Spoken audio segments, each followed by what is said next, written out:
think from all this fight that I've boxed, I think I've just picked up a few things that are even still making me a bit wiser. Yeah. And inshallah, if I do go for more titles, I'll be going a bit more wiser, Yeah.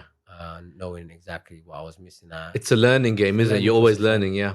um, I think I've reached a point where I'm good enough to go for another water tower, and I'm Yeah. ready, inshallah, to if I get that water tower, I'm going to keep Yeah. it. And we're gonna.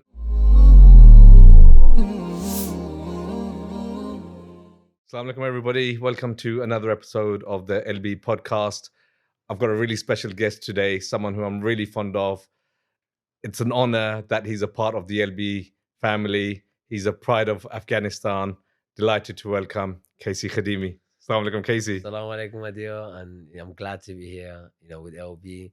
Again, it's amazing to be part of the team, and Bless you. We're honored. Honestly, the honor and privilege is all ours. So, listen, Kaisy, we're going to start with a sunnah shot full of goodness. I don't know what flavor you've got, but I've got mango, papaya, pineapple, and mizdul dates. I've got pineapple, ginger root, and turmeric root. Right, so full of goodness. Let's boost this Let's get podcast. this energy. Give us a power shot. Mine's a one shot, so let's go. My one's too big for one shot, but Oh, wow. good. Oh, strong, bitter, but nice. Good. Right, that's fuel us up, right? Yeah, So let's go. Right, let's get straight into it. As I do always, before we get onto the boxing, I want to know about Kaisy Khademi. You had a really easy childhood, didn't you, Kaisy? I wish I had.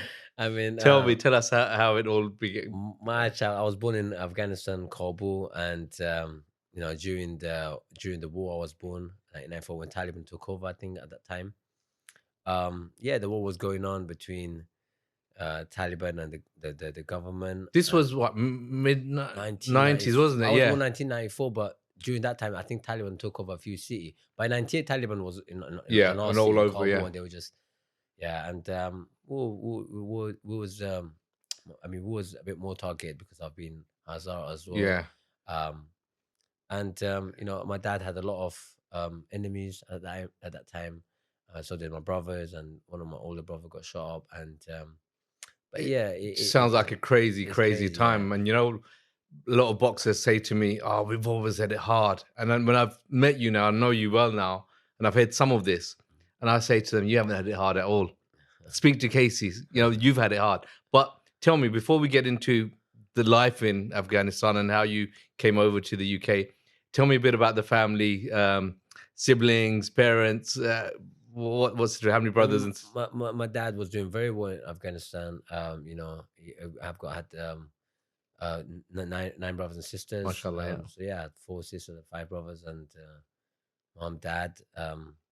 I was young. I was young when my older brother. Where do you sit him within the 9? I'm the second youngest. Second youngest. Okay. The baby. So one of the babies of the family. The family. At that time, I was the youngest. I think. 1995, 1996, before I got shot. I was a baby, but my dad was doing well. Apparently, he had about 8-9 houses, properties, and very well. And during that time, because there was a lot of searching people's houses. Yeah, and he had a lot of business as well, and they dig up his money underneath the ground for it to not get caught. And but look, it was tough for them. Can I ask you quite a direct question, because it sounds like I can't even imagine how one would live in those circumstances. But did you fear death? I was too young to be honest to fear death, because I was very young. I mean, even when I left Afghanistan, I was 4 years old when I left Afghanistan. 4 years old, okay. So I was young. Right, okay. But my family always talked about it throughout the journey when we got to UK. Yeah. Well, I was growing up by their talkies and their stories. And they were telling us how every time the Taliban car used to come on the road, everyone used to hide in their house. Not just us, everyone else. Yeah. Everyone has to stay quiet. So the house doesn't get searched up. It was a bit mad. They used to come with the guns and all that, and they were brutal. And if they see a woman they fancy, they used to take them.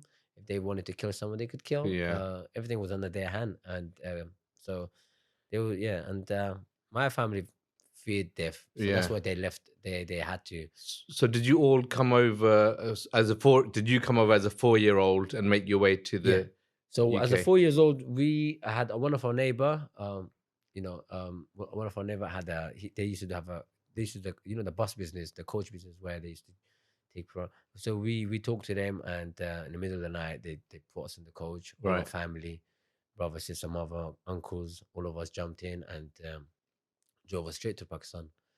Pakistan. Yeah. Oh wow. That was in Do we get a Pakistan. Pakistan Zindabad or Come or on, no? Pakistan's in the world always. Bless. Pakistan's in the world always, man. So Okay, so you ended up in Pakistan then. yeah, Okay. I was young. Yeah, we got in Pakistan, and we was in Peshawar. So we Okay. stayed. It was in Peshawar for Yep. about 2 years. I used to go to school in Pakistan, and Pick up any Urdu? yeah, of course I can speak. Urdu Yeah. bolte hai? Urdu bolte hai. But yeah, Pakistan was great. Yeah. First year was great. Second year, my brother came in from England because before we left 1998, my brother left in 1996. Right. They made their journey To to come over UK, to the UK, yeah. right? And him and one of my uncle, and they was working very hard to bring us here. And when we went to Pakistan, it was there. We thought we were gonna be fine here. Yeah. It was calm, and for first year was good, and second year, my dad still had enemy coming after him. They came in one day when we was in school. They came in. They came and they started looking for my dad. They was asking him stuff. They hit him out with the back of the AK-47 on his head. Wow. They was asking him for all the children's where they did with their pictures and all that. They were asking for my brothers. He said there's not there. They took all the golds from the woman's jewelry that they had.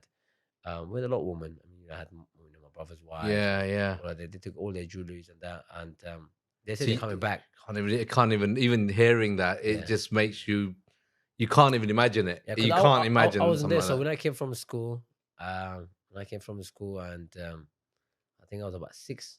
Right. I came from from school, and we had in the house in Pakistan was big. And so we rented a place, and all our family had a room. Like they have a room, and like rooms are massive there. So I came, and then they told us just what happened. Just as my dad was a bit upset and all that. Yeah. And then my brother phoned, said we're gonna sort things out. We're gonna get you guys out. Wow. So, Okay. within a couple of nights, a car came in the middle of the night, put us in the back of the car. Yeah. Just drove us to some other place. I think we went to Karachi, to be honest. Okay. We went there, and then from Karachi, I think we took a plane to Kazakhstan. No, Kazakhstan? Not Kazakhstan. I think Kazakhstan. Yeah, it was a bit even Kazakh. Yeah, so they took us to Kazakhstan, and we was in the traffickers' family house. Okay. His house. Took us to his wives. Yeah. And kids' house, and we was there because we was a big family, so we stayed in their flat. And the trafficker's wife was scared. Yeah. Whenever she went out, because the Kazakhstanis they don't like refugees, and they don't like Asian looking people. Yeah. And they are Asian. I mean, they look similar to me. Yeah, they look similar to me. Yeah. I've been to Almaty once, and they didn't look like they don't like the normal Afghan people, Yeah. Pakistani people. They stopped them and asked them questions, what their passport and where you from. So they didn't want no trouble. So the only person they could take out for shopping was me, because I looked the most Chinese. The whole Kazakh out of the lot of it. Yeah, I look he's taking me to buy me ice cream for me to go with her. And I was there for a couple of months. Then we slowly made our journey towards Russia. Right. We passed a few countries to get to Russia. We stayed in Moscow for about 4 months. Right. I think there, 4 or 5 months we stayed there. And you were 6 years old at Yeah. this time. No, Wow. but I must have 7. 7 then, yeah, By okay. then, yeah. But young, so really young Young, to yeah, go but through all of Still, that. we was in a small little flat. Yeah. Trying to survive, because the brothers had to send the money to traffickers. So Yeah. to make the next move. And then as time went on, we got moved from there in the middle of the night, took us to different countries. Just keeps on making your way. But Yeah, the but- end goal was always to come to the UK, UK, that's it. and join your brother. That's it. That was a target. And so we went to other countries, but we didn't stay. The longest we stayed was in Russia and Germany. Yeah. And so the other countries, 2 nights, 3 nights, 4 nights, maybe a week max. Yeah. And then it was just and all of those countries were hidden. So it was in train, in small car. Yeah. By walk through jungles. Yeah. Oh, man. Oh yeah, man, walk through jungles. So you've seen it all as a Yeah, 6, as- 7-year-old Yeah. going through all of that. So if I may, Kaisy, two questions that come to my mind is, this experience as like from a 4-year-old in Afghanistan, seeing your brother get shot, seems like really tough times in Afghanistan. Then you make your journey across to the UK, not a direct flight like we would do. You're coming around different countries, probably getting a lot of challenges and obstacles there. How has that experience shaped you today? Will shape me because the whole main goal for my dad mindset was to get to the final destination, which was the UK, and I carry the same mindset. I have a dream, and my dream is to become world champion. And I'm finding ways. Whatever I'm doing, I'm gonna become world like champion. You did as a 6-year-old, as you did as a family. There was no quit. You didn't give up and say, "Forget this." You just, no matter at whatever cost. That's it. And that's the mentality that you're carrying now. I believe I'm gonna get there. I said, when we leave, we have to have hope. If there's no hope, there's no living. There's no point living. What's the point? You have to have a hope in some sort of way for you for your day to go on. Nicely, and that's what I look as a hope, being a good symbol. For the next generation. I've come from a tough way, and I can become something great. And so you lot, if you put your mindset to it. And I'm going to touch upon this because, again, like I've said this to you a million times, you really inspire me, and I think you've inspired a nation, and we're going to get onto that. But my second question that I had was, you talked about your family, mashallah, the 9 siblings, your brother who was, don't worry, I'm going to get you out of here. Seems like you're a close-knit family. So what does your family mean to you? My family is the world. Like, mom, dad, they're like the angel from God, from Allah. And my brother's a gift from Allah. And that's what it is. Family is one thing. It's like they say in my saying, 5 fingers can only make a fist. Say it in, what is it, Pashto? No, Farsi, sorry. Can you say it? Panjang goshtar, yak buksi juro mekonak, yak buksi shakha. It's like, so 4 fingers won't make the same fist. 3 fingers won't make the same fist. The 5 fist mix. The 5 fingers mix together. A strong fist. And it's not just the fist as well, it's the grip as well. If you try to, your grip won't be strong enough with 2 fingers. 2 fingers. With 3 fingers, not that strong. 4 fingers, not as strong. 5 fingers, you can. I can probably even. Screwed, But and that's what it is. Like I said, I believe your siblings, your brothers and sisters are a gift from God. That helps you through your journey in life, and your mothers and father, they're the angel, they're the guidance of your life. So you have to always respect. Put them always above everything. First, Allah and them. Because they're just a different thing for you. They always want the best for you. Regardless, you can have other people trying to, but they can never take your dad's and your brothers and siblings' place, no matter what. And we're all gonna get into it. Like how many times have I fought with my brothers? Normal, just a love. That's what boys do and brothers do, isn't it? But and Kaisy, I know, if you don't mind me asking, I think your mother's passed away, so we look around the highest place in Jannah, and I've seen it. I think it was another interview you did, and you talked about the pain you went through. And I don't want to probe too much into that, but I mentioned it just because when I heard it, it was quite emotional. I could see the emotion in your eyes as well. And tell me a bit about that period, if you don't mind. My mom, she's a great one. She was a woman of God, and she's very innocent. She was very good. I mean, she was one thing. She was that she wanted to help everyone. All her, brothers, sisters, kids. She worried about everything. She worried about everyone, and alhamdulillah, she had everything here, but she just worried about everything because where's my sister's kids at? Because they would be making their journey to you as well, but they're stuck. It's funny, isn't it? How mums just forget about their own problems and worries and their own condition, and they focus on the kids or their kids, everyone else. His brother's kids, his sister's kids, like help him, help down. We used to do it, and that's one thing she had. She had the softest heart, and it was a bit crazy. And we find that, I think it was in 2019. We find that 18. It was end of 18, middle 18. We find that she had a cancer, lung cancer, and we were like, well, I was just in tears. I was like, what's happened? Like, she's healthy. She's very healthy. She's very good, and we treat her privately as much as we could. The doctor gave us only 6 months. We did everything as a brothers and sisters to But when your time's written, we know the time's written, isn't it? She lasted for 2 years. Okay. And she was waiting for my younger brother's wife to get to this country because she got Yeah. my younger So brother she was ill, but she was more worried about your brother's younger wife my coming younger over. brothers got married in Turkey, and she didn't worry about nothing. She was making sure that the younger son wife gets to this Get some, country. to be And together. the day she got the approval, Yeah. the day she That, passed away. oh my God. She passed away. I So remember. Allah answered her prayers before Yeah, she passed. yeah. She just And tell me, Case, how did you get through that period? Because again, it's a difficult time, and you've got a close family. But did you have something to help you get through that? How did you get through it? it Because was very hard for me. I think I tried to, I tried to get over it. I tried to everything I can to get over it.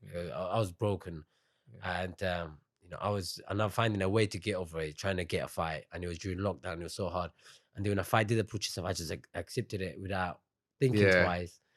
just And to let out that there was frustration, a big fight came in. I didn't care about the big fight. I just wanted to fight because I just wanted to. And I So it was like you turned to the boxing, to sort of just to distract yourself and get yourself, and just kind of get over it. And I was training. I was training for the Age of the Hammer's first fight, and I was all of a sudden I got a phone call that you're headlining it. Right. And I was like, wow, first fight, first debuting on Queensbury, and they, Yeah. But again, I'm going to park this for a minute because the mindset, if you've got your first fight on Queensbury after such an emotional time, can't be easy. No. But I tried to get over it and go. Yeah. It wasn't. You're still broken because having all that, breaking down for a very long period of time. Yeah. You cannot. You can't just switch off. Yeah. Especially when it's someone like your mother. Yeah, and it just I couldn't in the ring switch on. I mean, look, we had the second fight, third fight, and as the fight went on, things got a lot more easy for me. The fight more got easy. Yeah. But yeah, I mean, but let's part because we're going to talk in depth about the whole professional scene and all of that. But let's fast forward a bit. So now you're in the UK with your family. You go to school, and again, I've heard that you were really studious, always on time, not getting into any trouble, the perfect role model student. No, I wish. I mean, at first I was, to be honest, I came to the country, I couldn't speak much English. So my brother had a fish and chip shop in Dalston. Right. And we used to live at the flat. So I didn't came in with so making our journey from Germany to here, we had to party in three groups. Right. One group was with my uncles and his family. The second group was my brothers and his family. Right. And the third group was my family, like me and my brothers and my sisters. Right. My dad, mom. Yeah. So what happened was my brother that you met, he broke his hand. Oh, in no. Germany. I still remember because I remember you telling me, I don't know if you remember when you were here last. You talk about how at the wedding you were all, we were junglies. Yeah. I get that. So he was young, he was naughty, and he was the naughtiest kid in the whole family. And I was very, very innocent. I was naughty. He used to fight everything. Okay. Really? He was the fighter, not you. No. And he broke his hand. So the plan was for him to go with the group of my brother's family. Right. Okay. His wife and his kids to make his journey to UK. Right. So when he broke his hand, they told me you had to go. So right. I was like, all right, I'll go. Yeah. So we made our journey to France. In France, we was in a camp, and then they put us in a lorry. Right. And they're like, the traffic is put in a lorry. Regardless, they don't know where the lorry is going, but it's your luck. Yeah. And I've heard so many stories about like lack of oxygen and how crowded they are. First lorry went a different direction. Second lorry and third lorry took us to UK. And my brother came and took us as his responsibility. Right. And, I don't want the government. I've got business. I'm gonna keep them myself. Yeah. So went to his flat. I was in his flat. So it was him, one of my other brother came because he came with my uncle's group. So he joined us, and my older brother's family. Yeah. So he was in a small little flat, and he registered me to a Catholic school because I was a coolest school. Right. And I was the only Asian in that school at that time in 2002. Right. And interesting time as well. Yeah, because 9/11 exams. That's what I was going to say. Yeah, I went there, I couldn't speak. One thing I was very good in art. I don't know. I was like painting, good, art, that sort of. Okay, just the imagination was good. Okay, I used to. And you're good with your hands. If we see it now, complete imagination. My imagination was good. Honestly, like right. I went in there first day. First 2 days I was all right. They put me there. But you couldn't speak English, I couldn't speak. No, I couldn't get on with it. But I had one teacher trying to teach me a few stuff, extra hours. And the third day we went. It was, I think, once a week we had an art class sign, and then I went there to my art class and was on a computer on a Microsoft Paint, and they're like, just draw your imagination. And I looked at the church on my uniform. Right. I drew the church. Like I didn't even draw it. What I did was I used the lines Right. to create that church. Okay. And the teacher was like, wow. And you hadn't, like, you'd never done this before? I've never touched computer before in my life. It was my first time. Wow, natural. And then the principal came and he was so happy. He called my older brother. He's like, wow, this kid. And he gave me a, them book. Back then, they weren't computers and all. Yeah. And so they gave me a book that opens in 3D. Right, okay. Like a prize. Was it a prize? Okay. Like a prize. Yeah. But the book was really nice. Right. I was happy, Yeah. But other kids didn't like it, and they stopped bullying me and all of that. Right.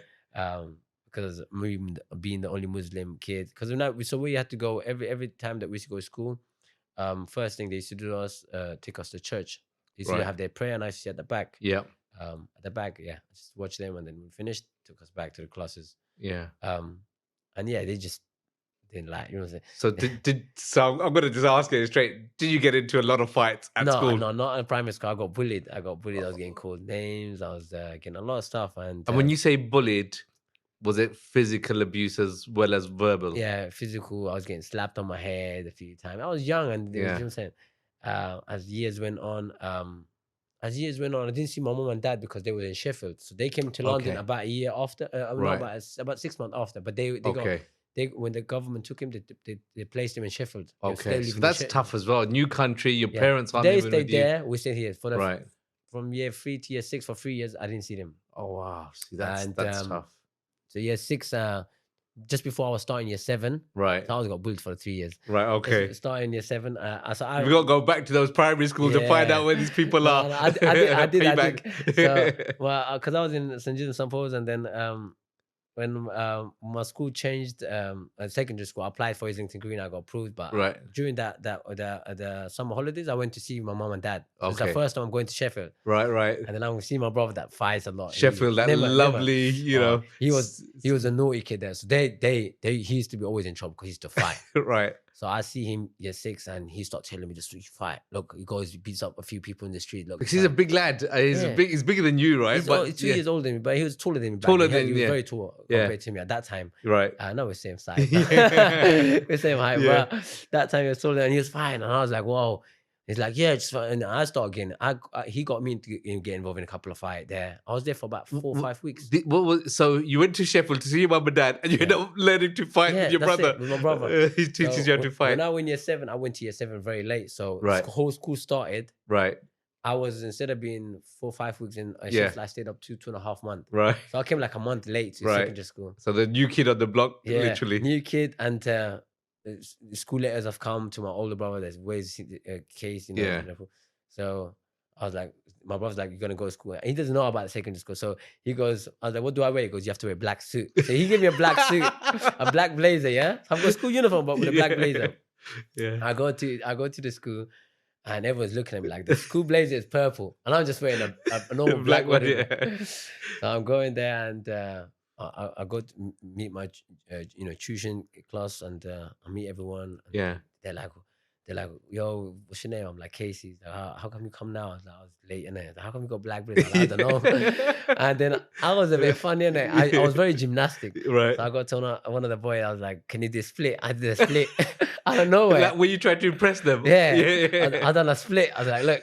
John Claude Van Damme style, huh? They're like, whoa. And they just see me like, whoa, you're weird as well, you're weird. They must have said. But as they went on, it was lunchtime, and we was lining up. There was secondary school is a lot more student than primary school. Yeah. And, this guy just jumped in front of me. I was like, yo, what you doing? Like, move out, Yeah. My friend's like, don't let him jump. It was my friend. I just met him for a couple of classes. Yeah. He's like, and he's pushing you for you speak to him. He's like, don't let him jump in front of you. Yeah. I'm like, don't. He comes up to me and goes, what? So he was a bit taller than me. I was like, you know what? They just fight him. I just headbutt his nose. No. I headbutt him really hard, And he went, oh, my nose. And then all of us, another kid just swinging at him. One other kid just swinged at him, and he dropped. When he dropped, like, everyone started punching him, And I'm just standing there like, what did I do? What did I just kick off? Yeah. So then the teachers comes in, and they just grab me. They grabbed me, take me. Like, what happened? So everyone stopped pointing at me. Like, that you started it. That thanks. They took me to the exclusion room. I was there, and and then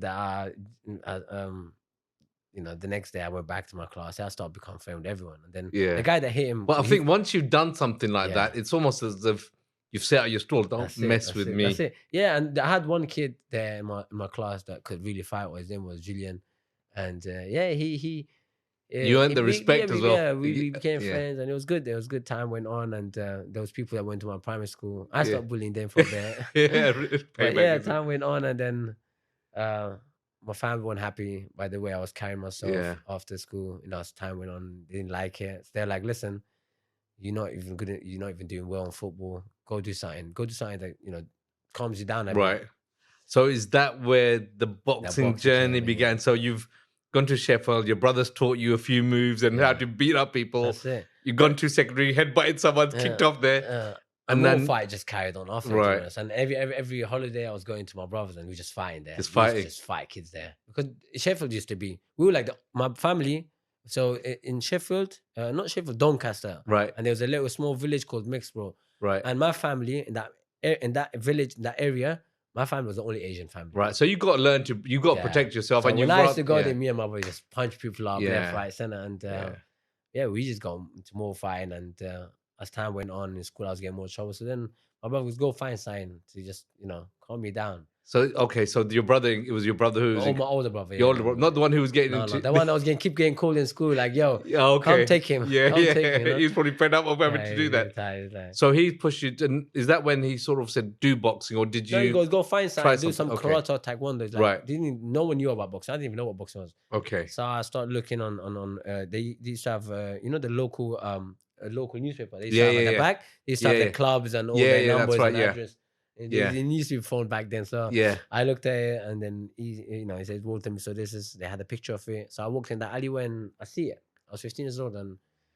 Which area? Was it still in Dalston? No, Walthamstow. So I moved to Walthamstow, East London. Okay. My brother sold the cheap fish and chips, so I went to Walthamstow. But E17. Yeah, E17. E17, that was a band, I think. Yeah. Boy band.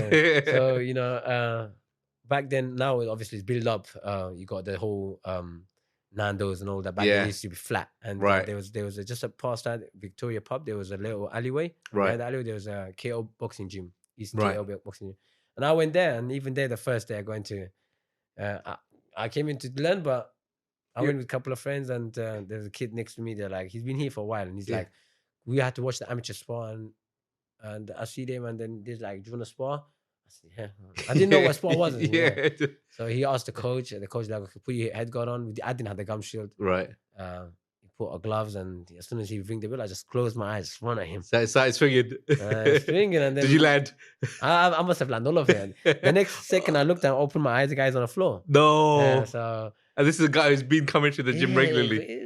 Probably, he was part of the beginning class. Right. He was part of the beginner class, but he's been there for a while. Right. And the coach was like, you got a fast hand, kid. You need to start coming regular. And so you the coach, if I can call him that, spotted something. Because he was watching us. He was watching us. So he's okay. We had to get permission of him to spar. Right. And no, he's like, you got a fast hand, kid. You should be coming. So, but he was an unlicensed coach. Right. The club was his. He used to do a lot more unlicensed. There was an amateur fight boxers that used to come there to do the sparring, and they used to go. But they're unlicensed. So I eventually became an unlicensed fighter for the first 2-3 years of my boxing. I didn't know nothing about boxing. So I was, this is it. So you just going there training basically? I was training, and I was being set up fights, and I used to go fight, get paid a little bit. I was happy. I was over the moon. Doing something that you clearly enjoy. £100. Getting paid, I didn't know this until now. Yeah. I was always away fighting, and I was winning. They would put me I'm saying there's videos on YouTube where the guy's like 60 kilo and I'm like 56. Because I used to be around 57. I was a massive kid. 57, but I always win. Yeah. I always used to win. So I was happy, and time flew, and then there was one. So just on that, so you're fighting at this club now, but did you get your amateur license, or was it amateur scene, or no? So the club itself wasn't an amateur, or right? It was a licensed boxing and professional boxing. Right. Okay. but they used to do they used to the beginner class, an elite class, and that's it. Sorry, beginner class and adult class, and kids class. Kids class was way younger. Right. So I was the beginner class, and then I just moved up to adult class because I started becoming a licensed fighter Right. for the first 2 years till age of 18, 17, 18. Right. So when you were 17, 18, did you do any amateur? What's your all unlicensed? I had 10 unlicensed fights. So did you? So from that you went straight to pro? Yeah. No. I went to the amateur after. After that, okay, Yeah, okay. So I had about 10 unlicensed fight. I had one draw, one all the rest. And right. What are those unlicensed fights like compared to an amateur or pro fight? Amateur is a lot more. Unlicensed it's like beginners. They're just It's like beginners. You're a beginner fight. You don't know. It's not advanced as an amateur. Right. Amateur, even amateur, you have under 10s are kind of novices. Yep. Even under 20s are novices, and after 20 and above is elite. That's when you start becoming a bit better because you've been training so hard against with good coaches that teach you the right technique, the right movements, in and outs, and all of that. With the unlicensed, like, you know, the basic. It's just jab, right hand, left hook, right hook, and just fight. That's all it was. And I used to have this little Floyd Mayweather defense because I was a big fan of Floyd. I used to do a lot this doing backward and unlicensed. Yeah. And that's how I tend to have the advantage, winning a lot of fight. And but there was a coach. All of a sudden, the coach came in. His name was David, and he had he came in. He was like, so he just came in. He's like, I'm gonna help you out. This I'm an amateur coach. I'll help you out. It's at the same gym. He used to train people for free. He was training me as well. And then one day he goes, let's go to a different gym. I'm gonna take you. I said, yeah, but it's my gym. He's like, no, listen, I'm gonna take you to an amateur gym. Okay. So I was like, all right.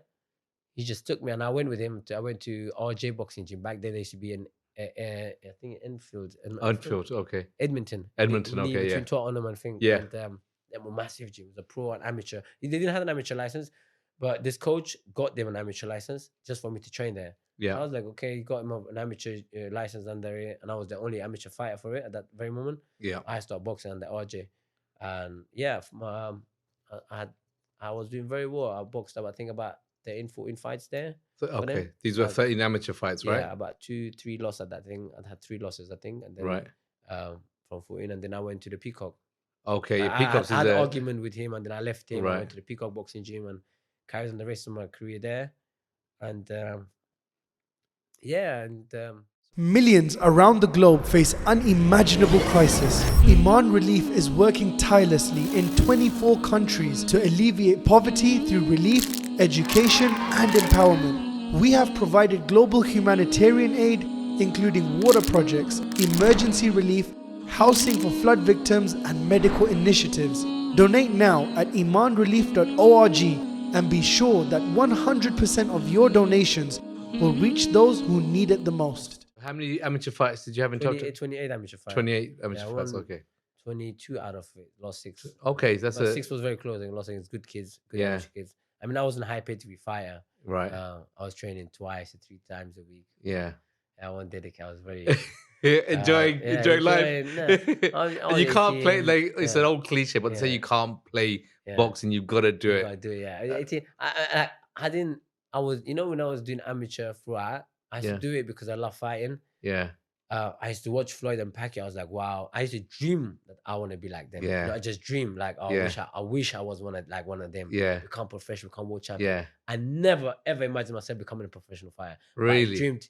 Like, like when you sometimes watch an Indian movie when you were young. Yeah. We used to daydream. Yeah. I want to be Shah Rukh Khan. Yeah. Being in their song and all of that. Being him, like being Shah Rukh Khan. Yeah. And I was like daydreaming myself, and I didn't never fought, and I kind of retired out of professional boxing in 2013, 14. Okay, so hang on. So out the amateur 2013, 14. I stopped. Yeah. Okay. I stopped.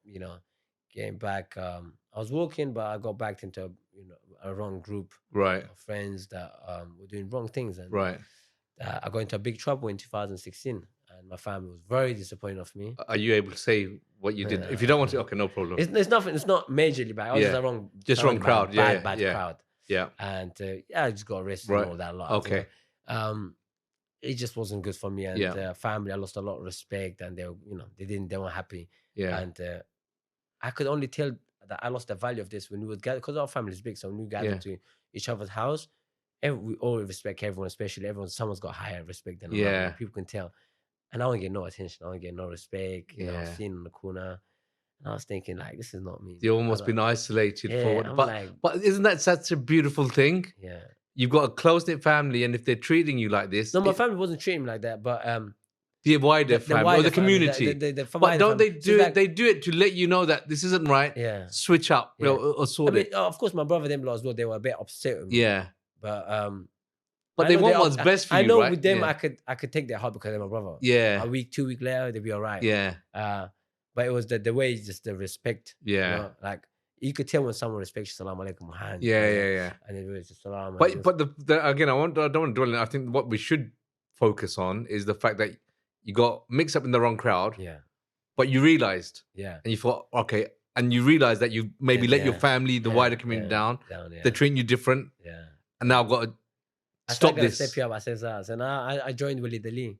I phoned Willie Dali. I said, I want to fight on the show. Okay. And, he's like, come.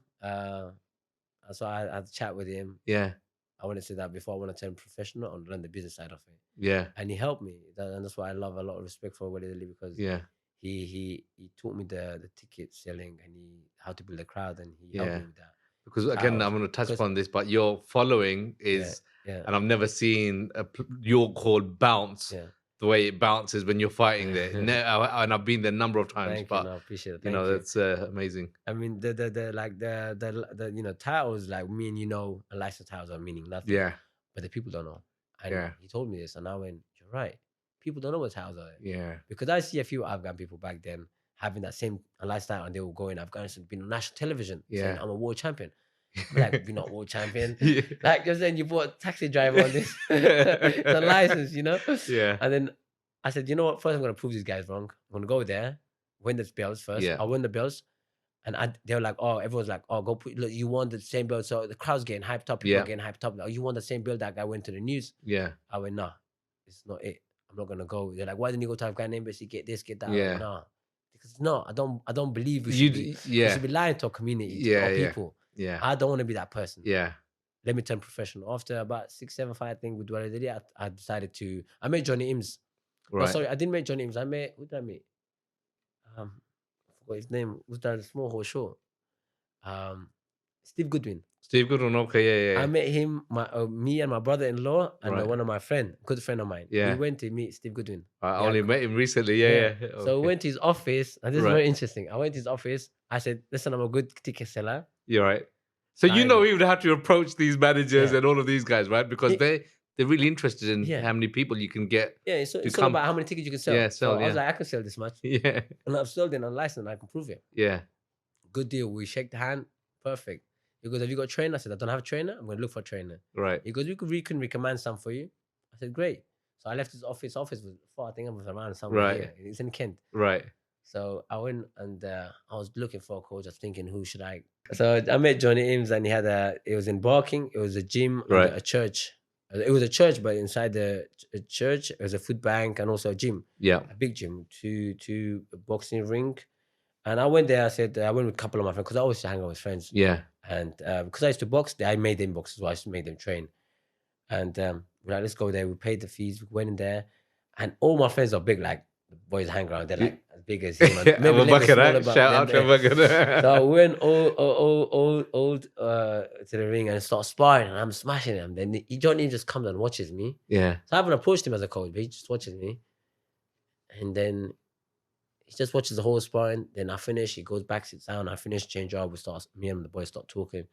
And as I'm leaving, I said, he goes, kid, come here, let me chat to you. Right. He goes, have you considered turning professional? I said, I've literally just met Steve Goodwin a week ago. Yeah. I'm looking for a trainer. He goes, well, good. I'm a professional trainer. Yeah, right. Boxing trainer. I said, yeah. He said, yeah, come, I'll give you a 2-week trial. See if we get along. If we click, free trial I'll give you. Okay. For 2 weeks. If we click, we start a journey. If we don't, we shake hands. Yeah. You shake my hand. Separate ways, hand. and we got our own ways. Yeah. I said, cool. That's our journey. We're training for 2 weeks, and I clicked on with him. I clicked on, like I've never clicked on with any coach. Right. At that time, and I was like, wow, this coach is lovely. Yeah. And he's a very good man. I have high respect for him, and I always will. Yeah. So I have, and then so Steve Goodwin phones me, goes, kids, can you be ready in a month? Like, I can get your debut going. I said, yeah, great. He goes, have you found a trainer? I said, yeah. I said, I know first he phoned me, he said, I've got a show on tonight. Would you be coming to watch the show? I said, yeah, I'll come. Yeah. He goes, no, actually, it wasn't that night. He said, on Friday, I've got a show on. So that was a couple of days before. Right. He goes, come watch the show, see how it is. And I want to get you out in a month. Right. Two. And was that to go to just feel the environment and see what it's all about? So I was like, yeah, I'll do that. He goes, have you found a trainer? I said, yeah. He goes, who's the trainer? I said, John Eames. He just stopped on the phone. He goes, can you come on Friday a bit early? I want to have a chat with you at this time. I said, okay. Yeah. So I went there and I went there at the office. I said, hello.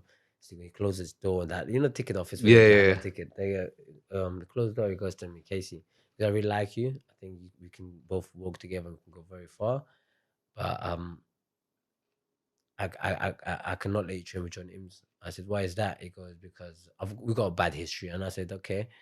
He goes, either you change your trainers, or we got to part ways. Back. Okay. And I went like, I've met you twice. You're a good man. Don't get me, put a good show on. And my head, this is all my head saying.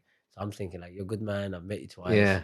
Nothing's promised. Like we've been talking, but we signed the contract as a manager. I've got my license and all that. But like, so I'm like, I think. And I go, you know what? Let me shake your hand. I'll see you another day. And I just left him. Wow. And I went with Johnny. I said, listen, Johnny, I've left my manager.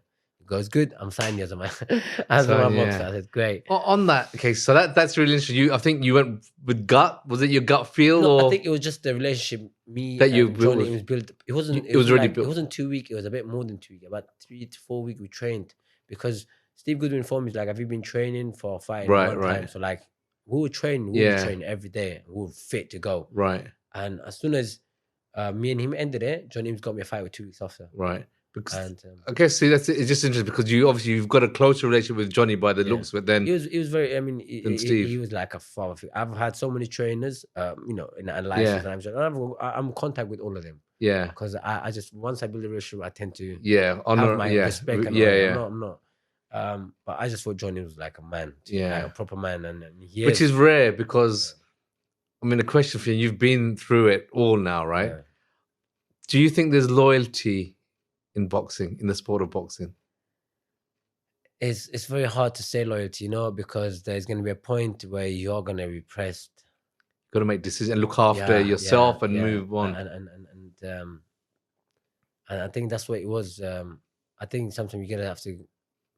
Sometimes it's good to be loyal if he's giving you the right vision and if you get the right feeling. I think that just gave me the right feeling at that time, and I know my loyalty. Can be with him. Yeah, fair enough. And we, to be honest, we went in for the first fight as a 50-50 fight because he said, Kaisy, I just want to see how good you are.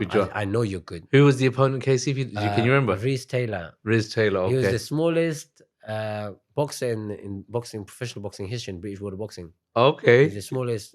Smaller than the West. He was like 5'1". Yeah, he's smaller than Waze. Yeah, so he's beat the record of Waze for being the smallest. Okay. But and then he won a Midland amateur and all that. Right. But I just trained so hard for that fight, and I just thought, you know what, it's a 50-50 fight. Right. I'm gonna go fight. Right. And I just thought, and it was like I got caught with any punches. I was getting caught with a lot of heads in my face, and I had stitches. I had about 16 to 18 stitches on that first fight. From butt by headbutt. First fight, headbutts, cuts. My face is just. So did you win that or lose that one? Yeah, no, I won every round. You won it. Okay. Even though you got 16 stitches and headbutted everywhere. My face was just covered in blood. You could not see my face. Oh wow! And I won that, and that kind of pushed my rank and got up straight away. And then I remember being in change room while I was getting stitched. He goes, look at you, look like Chucky. I'm like, yeah, man. But it worth the win. He goes, yeah, you're all right. You feel good, but you should see the other kid. He was dazed out. He was sitting like this. He was tired by the way you were. How did that feel? Your first victory, first fight? It was so good. I was like, wow. I was on top of the moon. I'm professional. First fight. Wow. And the whole it wasn't much people. It was like, what? I think about 20, 30 But for you, you're world champion that night, right? Because that's the feeling I'm sure you get. It was amazing. Yeah. I was like, wow, I've literally become a professional fighter. Like, professional, it's hard to say you're a professional fighter until you become a professional fighter. You fight. And I was like, wow, this is amazing. And you've tasted that blood. blood. Wow. It was amazing, and we're back on, and because I was super flyweight, it was a bit hard at that time. It wasn't active as what it is now. Right. It was In like terms only, of finding opponents at the same weight it was category. it was only Right. 4 fights, and I was one of the. Reece Taylor was one. I was one, and there was 2 more. That's it. Oh, We wow. couldn't get no opponents, so Right. we were scheduled fights, and the opponent came in too light or too heavy. Right, And right. The British World Boxing didn't allow it. Right. Fight getting cancelled, got delayed. I was fighting like 3 times a year. Okay. And there was a time, And as time went on a 5th pro fight, my 5th pro fight, before my 5th one, after the 4th one, coach was like, Johnny was like, listen, let's go for a challenge, bro. I think you're good enough. Okay. Let's get you challenged. In your 5th fight? 5th fight. Wow. A 10-rounder. Wow. It doesn't exist no more, the belt. Right. The belt doesn't exist. But even fighting on a 10 round in your 5th fight is unheard of. yeah. From what I've seen, Yeah. it's 4 rounds, then 6, then 6, then 8, and then the title fights are at least 10, 12 fights. If that's still early. That. And we had a good team, and we had Johnny Ames. Jimmy T was helping him in the corner. Right. So he's a great cut man. He's Yeah. a legend. Yeah. He fought on the undercard of Muhammad Ali. So he's Okay. he's a legend. Yeah. And he was doing my cut man. I think those kind of people. Yeah. It's a good Boosts team. you up. And John Ames is just a legend as well himself, because everyone's been. He used to have the best boxing club in probably UK in 2010 and before. Right. Okay. Because he had the TKO in Canning Town where Amir Khan. Yeah. All the fire, James DeGale. They all came from Brooke, all of Billy Joe Saunders, all of Yeah. these guys used to train there. And obviously he had his own leg problem. And, Yeah. So that yeah. kind of lost that. But yeah, and then I went for my 5th pro fight for a title. I won. That made me the first What title was that? challenge belt. Challenge belt. So Okay. it was approved by British World Boxing. Right. That belt just exists. But Yeah. then after that, they took it off. Okay. I was the last person to fight for it. Right. And And you won that. yeah, I won that. So that's legacy there Yeah, for you. yeah. You know, the I was the first first Afghan Afghan- fighter to win the leg. Yeah, We're going to yeah. talk about what's Yeah, going to first- store, but that's something to be that was, proud I was, of I as was well. so proud. I was because I knew, because just a month before that, I was invited to this event called Right. the Afghan Sports Accomplishment of the Years and all that. Okay. It was small. It was a massive hotel. It wasn't massive, but it was hotel. But so are you now getting recognized as the first real Afghan fighter who's, making waves, should we say? Yeah. So no, sorry, this was actually after the fight. Even when I Okay. won the 5th pro fight, Right. I won the 5th pro fight. I became the first Afghan to win a belt. Right. It wasn't recognized, but it was built by the British World of Boxing. Yeah. I fought the 6th one. The 7th was an MTK show, a great performance. And that's even 2018 it was. I was invited to this Afghan thing. I wasn't even invited, to be honest. I wasn't. You gate crashed it and won an award. No. I wasn't even invited to this. So I Right. got called up by my friend. Let's go to this ceremony, Right. this event. Right. All the sportsmen was there. Yeah. And all right, cool. I went there and all the sportsmen was there. Yes, there was some Afghan boxers that was professional before me. Right. That fought for certain titles. They didn't get the titles, but they Right. boxed for the title, and they were all there. Right. They were like 4 or 5 pro fighters were there. Right. Way before me. Just they were Right. like, not way. They were still active. But Yeah. they started their career way before me in the pro game. Right. But they all had a loss and for the titles. Right. And none of them get title. And I had a title, and all of these guys are getting called out, given a certificate, and I was the only one didn't. And I went, wow, like, you know what I'm saying? And I Yeah. kept quiet, and it hurt me, and I was like, I won it, and they're not giving it to me, yeah. And I said, you know what? I want a bigger title. Yeah. That's when I called coach. I said, listen, I want a proper title fight, man. Was that though because they hadn't heard of you? They weren't aware of the title. What was the reasoning? It was because of that. Because a lot of things, a lot of these events makes mistake is because of not having the proper research. Yeah, they done. don't know what's And, what. Yeah, Yeah. and then sometimes it happens. I mean, but not to that pedigree. Where in the boxing, it wasn't that. It was obvious that I was, and I was being built up in the media. Yeah. So So the media had picked up on your rise. So you were known now within the yeah. Afghan community in particular. they knew me. Yeah. All the people there in that show. They knew who you were. They knew me. But there were one of my picture there. All the other boxers' picture was there, none mine. Even the amateur fighters was getting certificate. I didn't, and I went, wow. And it hurt me. And, Yeah. But that fueled that feeling, hunger. yeah. And like, okay, It was the same will hurt. you watch? Yeah, it was the Yeah. same hurt as when when I kind of became and the family became upset. Yeah. Of how I was doing. You want to and prove just them? before- Yeah. And I went, nah, man, it's not good. I Yeah. called John Ames. I said, listen, I want a title, man. Yeah. And John Ames at that time, there was a few changes came in. I had to sign with Warren Management. Right. So Warren Management said, yes, we'll get your title fight. Right. So then we came to an agreement. War management does that. Johnny still was my coach, but and I was still giving him the same fee as a manager. Right. I was giving the same coach. I was giving him a coach percentage and a manager percentage, the same thing as I was giving it to war management. Okay. And I said, just work with me, let them handle the thing because they can push me. Because a lot of people didn't want to work after that.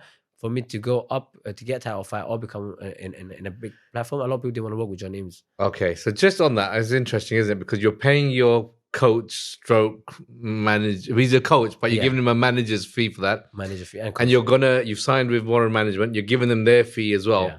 Because your motivation is to get that title. That's it. So you put money to one side and said, no matter what, I don't care about the money. I want to go for the title. Yeah, just I wanted to prove these people wrong. So I was like, yeah.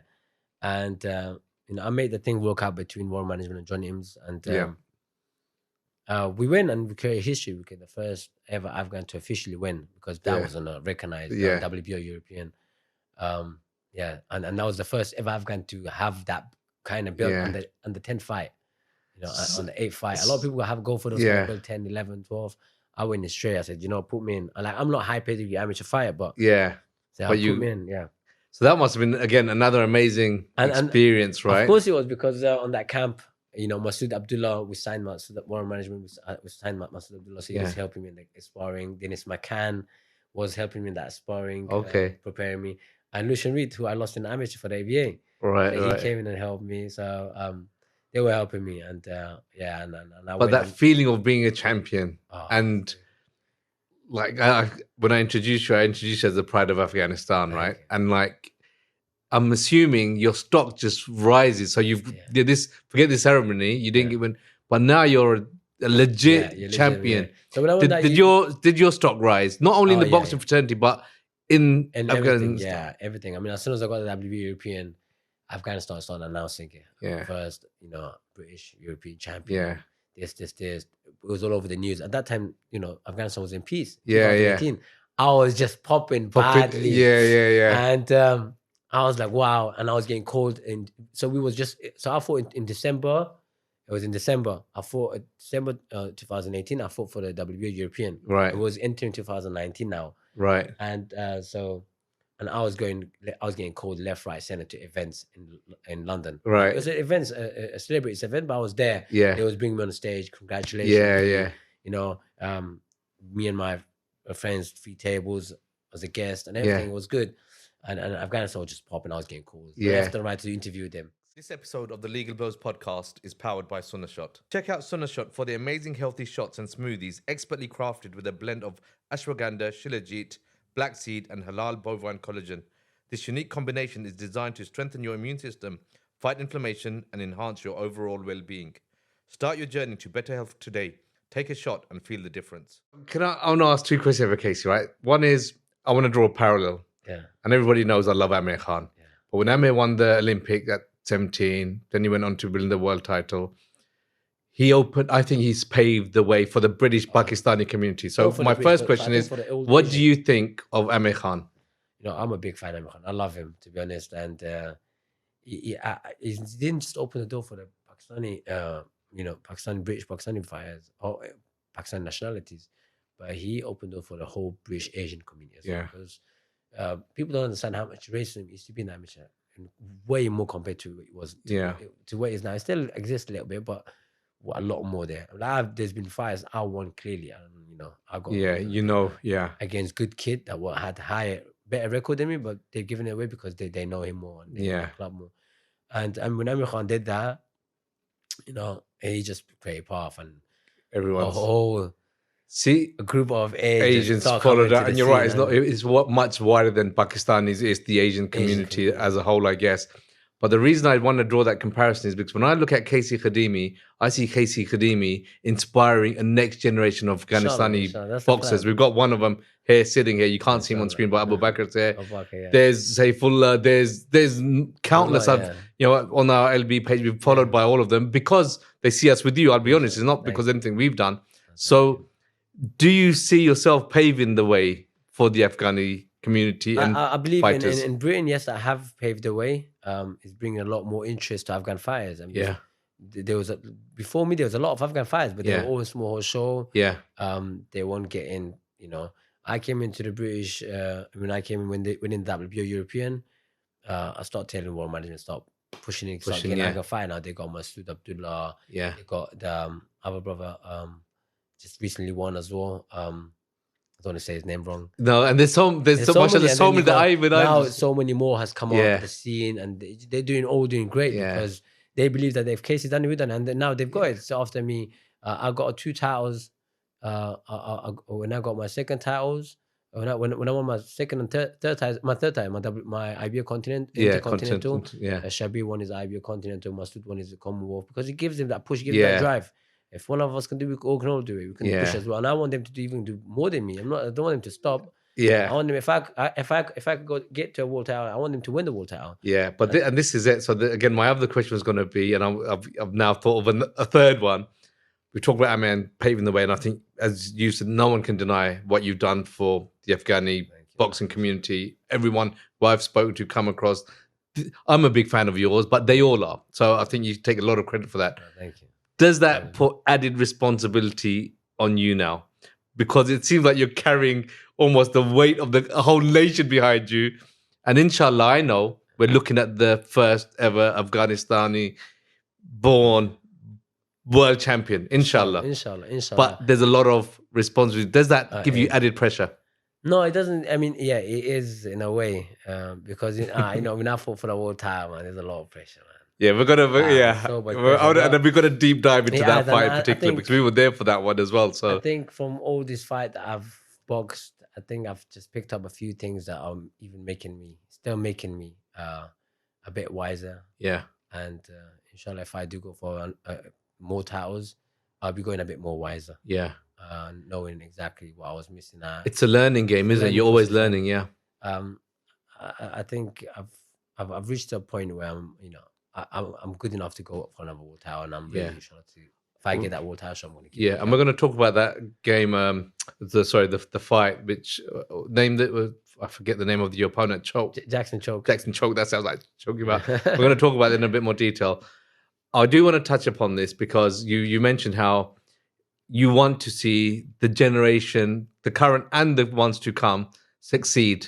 100%. And whether it's Masood, who's one of our LB family members as well. There's loads of we've got Abu Bakr, all of them. We want all of them to do well. 100%. But as a fighter, when you're leading the way, if you like, and supporting these guys, and we talked about this before we've done this, where you talked about you want to advise them, you want to make sure that they maybe don't make some of the mistakes or things that you did. That's something to be commendable as well, because again, in our communities, and I speak particularly about the Pakistani ones, usually we're the first to knock our own people down. He's never going to make it. I've had it with even LB. What's all this stuff? Who's he doing? What's he doing? No one sees the positive. They always see the negatives. But you seem to just take this role and responsibility of not only are you trying to achieve your own objectives, but you want everybody else to succeed as well. 100%. I mean, look, like I said before, I turned professional, there was some great Afghan fighters. Yeah. And they did not want each other to do well. Yeah. I was mutual friend with all of them, so I was cool with all of them, and I wanted to bring them together. And although they had a lot more fight than me, I wanted them to bring together, train under one place, and do certain things together. They never wanted a good for each other. Yeah. Every time I was with this one, he was saying bad about that one. And I was like, you know what, it's not gonna work. And I just let them. They all didn't they all didn't last long. Yeah. But I thought, you know what, if I can do it now, because these boxers are looking up, and I can be I've proved enough to be a kind of good advisor and a role model. Yeah, you're leading the way. Honestly, that's you're too humble. You won't say it, but I can. You are that role model. If I can advise him a little bit to help her, I'll do that. I'll to even be better than me, to go further than me. Yeah, I want that, because I want to be a good example that there's no point hating on any of you. Yeah, we're all human at the end. We're all made by God. Yeah, you don't need to have that kind of pride. And I think this is why we love you from day one. I think the first time you came over when we had our first Eid celebration, we spoke briefly then. And it's like what we're trying to do at LB, which is just to bring everyone together, regardless 100%. Of race, color, 100%. Even religion. 100%. And it's about just coming together as a community. And I think that's exactly what you stand for. So That's bless why you. we connect and we all have similar mindset. Like I Yeah. said, you lot been doing so many great things for boxers and giving so much opportunity out and giving your own time. No, please. And people don't realize is that you lot not getting nothing out of this. Yeah. And certain people look in a negative way, which Yeah. is, it shouldn't be like that. You know, it shouldn't be. I mean, all of us looking to succeed. There's no competition like that between us. We're not gonna fight. Like, if you look at Amir Khan's retired. Yeah. No one should hate Amir Khan. Yeah. He's retired. And he's the one he's who's paved the supporting way. everyone as well. Respect shouldn't be lost to him. Yeah, 100%. He did it first. You have to have that respect for him. Yeah. He's not having a high pride to say that, oh, you have to kiss my feet. Yeah. It doesn't. It's just the respect.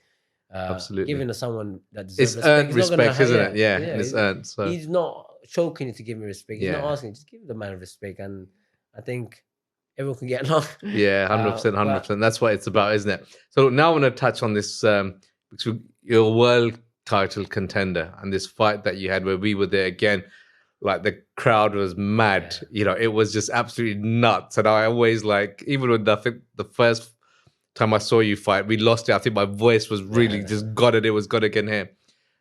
The fight didn't go your way. And I know you will never talk about this openly, but we know about the issues in the camp and certain things with the body and all of that. After that decision not going your way and that fight not going your way, what's the mindset of your champion? Is it you're coming back to you as a 6-year-old thinking all of the adversity, the challenges, when you had this little setback going around this bad community and saying, right, no, I'm going to change? Is it, oh, I'm done, I don't want to do this again? Or what did you feel after that, after the fight? To be honest, I was very emotional. I cried my eyes out, man, because I invested so much in that thing. Yeah. I was just like, I was emotionally broken, just like when Mom passed away. I was emotionally broken for a long time, and I shouldn't have been training for another title fight straight away. It was back to back, so like relentless, wasn't it? I shouldn't have went to the Commonwealth. I should have had a few more fight and just build up a little bit back to get my confidence back up. Because that fight took a lot out of me. You know, took a lot out of me because it was a lot of title fight back to back, but that fight itself emotionally took a lot. It drained me out. Although I said, I was happy to fight for one title, but I wanted to win. I invested so much out of my own pocket, of my time, of my family and everything to get that fight. And you know, and then I came up short. And then what hurt me the most was people start talking behind my back. You know, good friends. No, because I had good friends, man.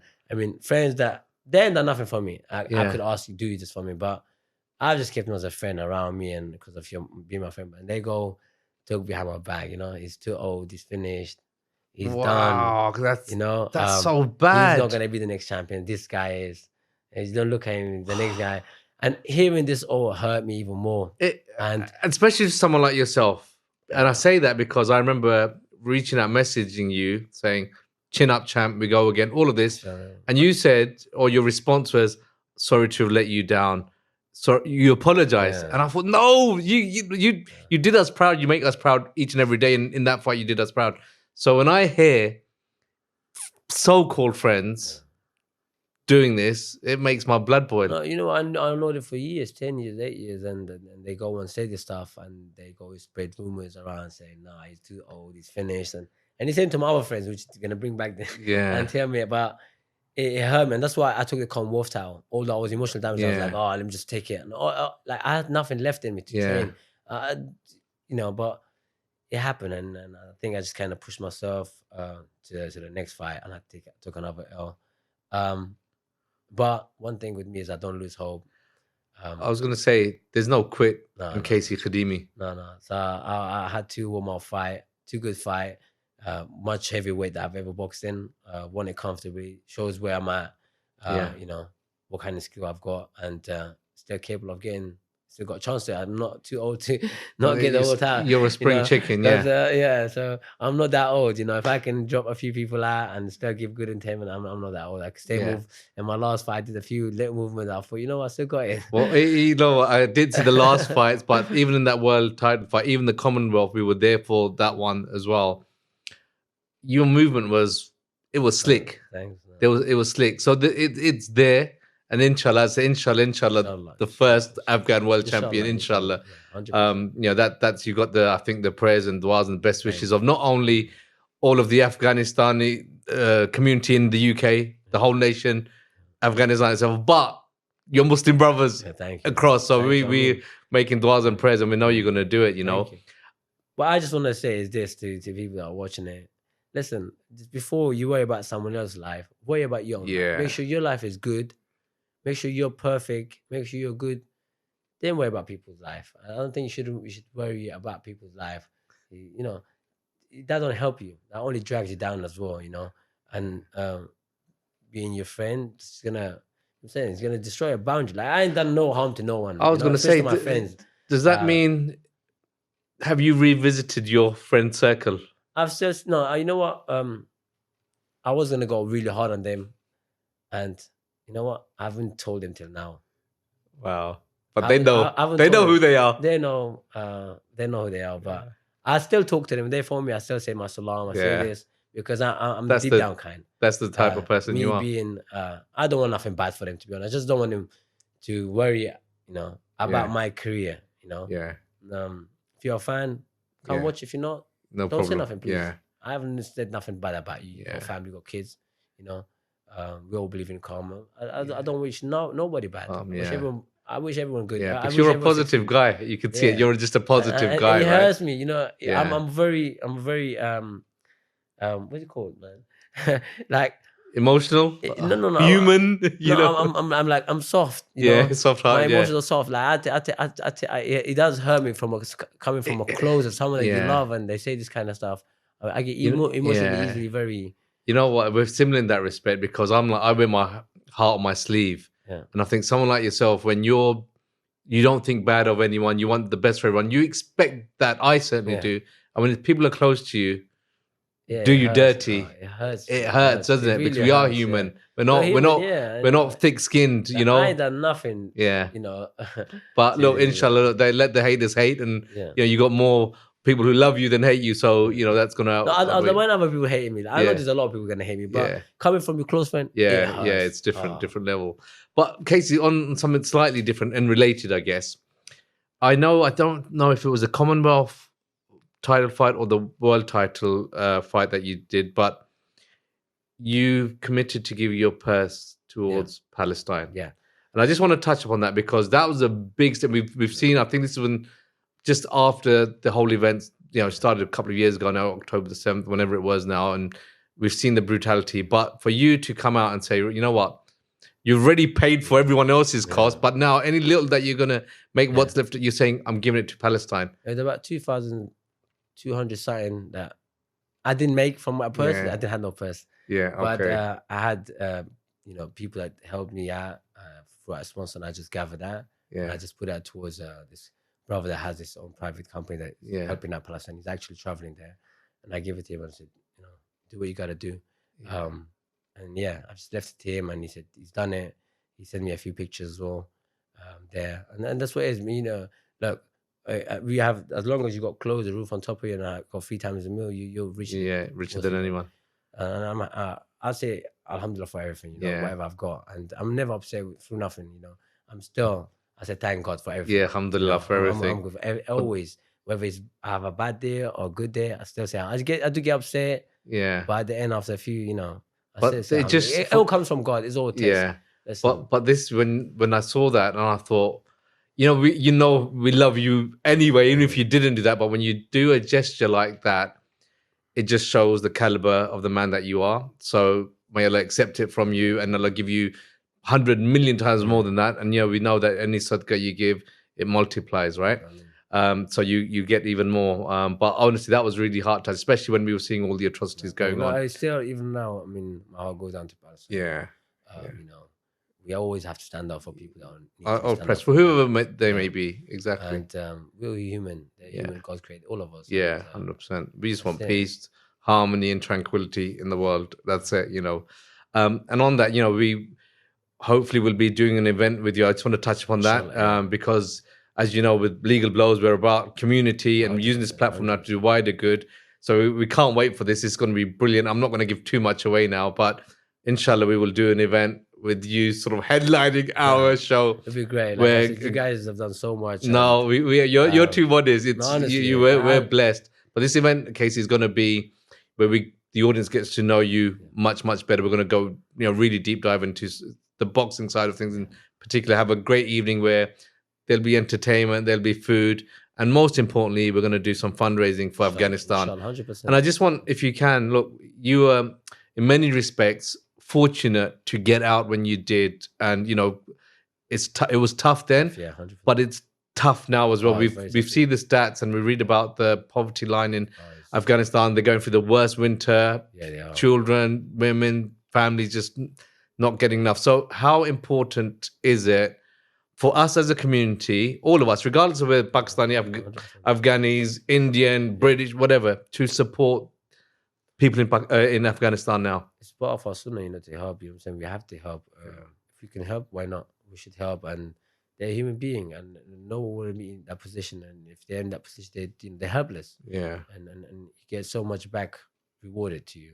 Yeah. We all commit sin, and may Allah forgive us all sin as soon as we say sadaqah. So why not? And it'd be great, having a community coming together to help the people in needs. And it just gives us a better example of who we are, and gives, like I said, Legal Blowers and always has looked after fighters and always has helped the people in needs. And they do putting on an event, inshallah, to help the people in needs. And I'm fully committed to it. The collaboration of that, even bigger, and this can create even bigger and bigger things, inshallah.